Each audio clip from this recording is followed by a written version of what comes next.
Anyone reasonably proficient in the Arabic language will agree that I just wrote the word dash. However, those who live and breathe calligraphy will probably argue that I overextended the loop on the ha, which is the third letter going from right to left. So, to make them happy, here we go.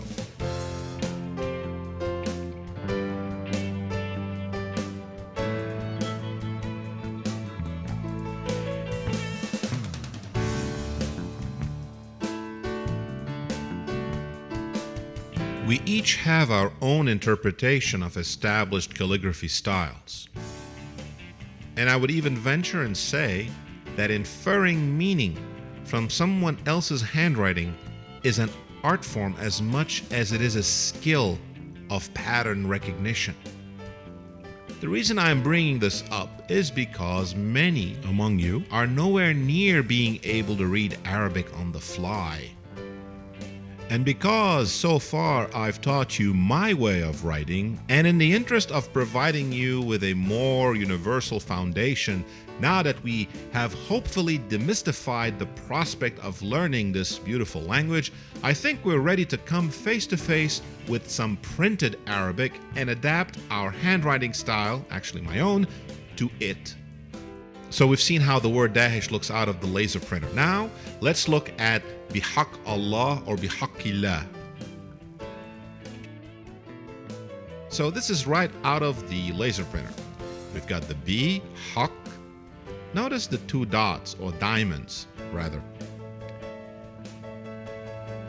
If you remember, when we hand wrote the word Bihaq, I used a dash over the qaf.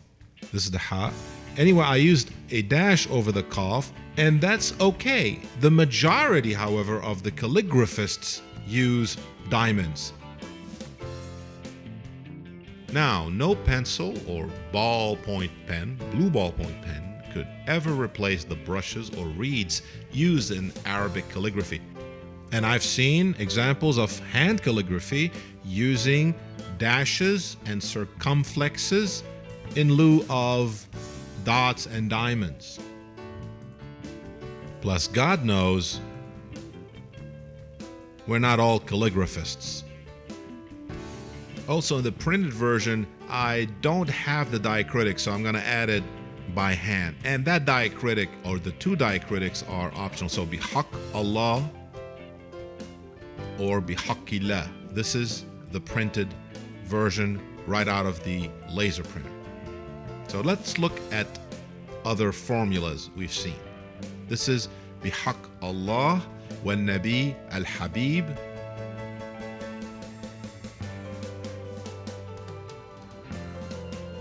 I have also al-Hadi. We'll look at that later. So let's look at wa Nabi al-Habib. And here again, instead of the dash, we obviously see two diamonds. So here's the written version. Perfectly all right. Again, not perfect by any stretch of my imagination. Al-Habib. Now notice that standard format for the ha. This seems to be sort of a universal format when we see it in printed form. And both versions are okay. Now let's look at Al-Hadi. And here are the two versions I have shown you in the past for that word, and in particular the letter ha. Therefore, both versions are correct.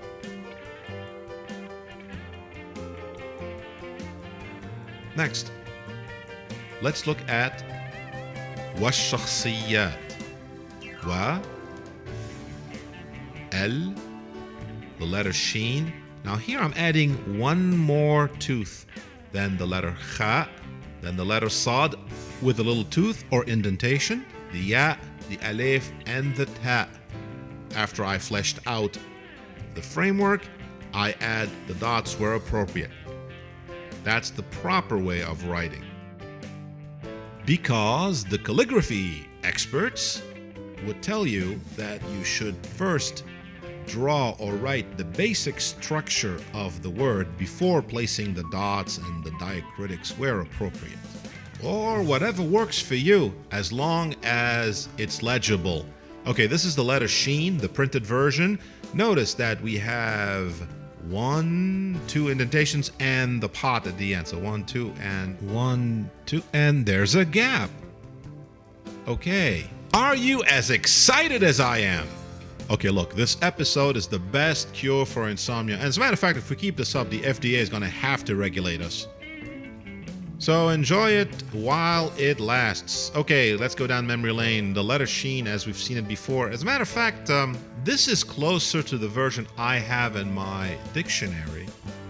And that one is hand calligraphy, by the way. Evidently, this bump is here. So I would say close enough. And to recap, we can draw the scene and the sheen without any teeth. And in the past, we've sliced the sheen right around here, just before the bump. Now, I've studied this and other printed versions of the word الشخصيات, and it appears that the slice needs to occur right after the bump, the result of which is this. Now, I'm being overly technical, and this is fine.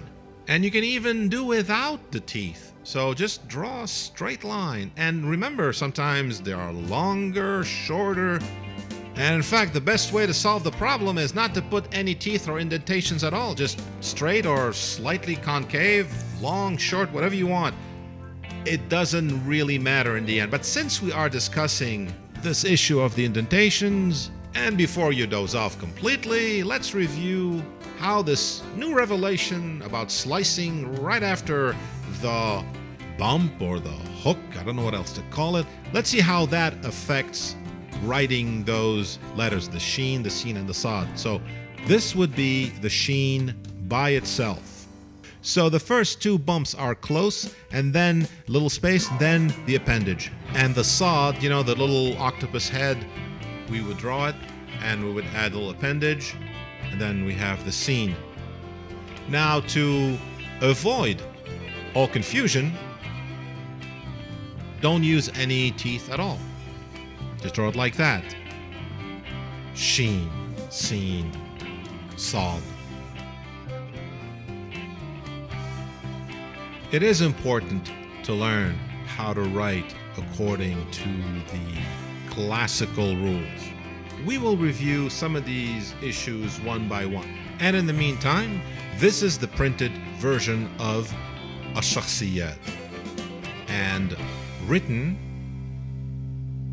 it will be ألف لام sheen, and to be true to form, we'll have a little space and then add that third tooth, then the ha, which will become a kha once we place the dot, the sod with the little tooth, then the ya, alif, and ta.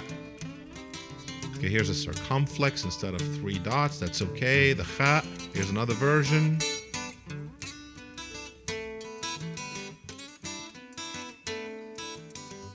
Again, we are being very, very technical here. Thank you for watching. Thank you. And now you may go to sleep.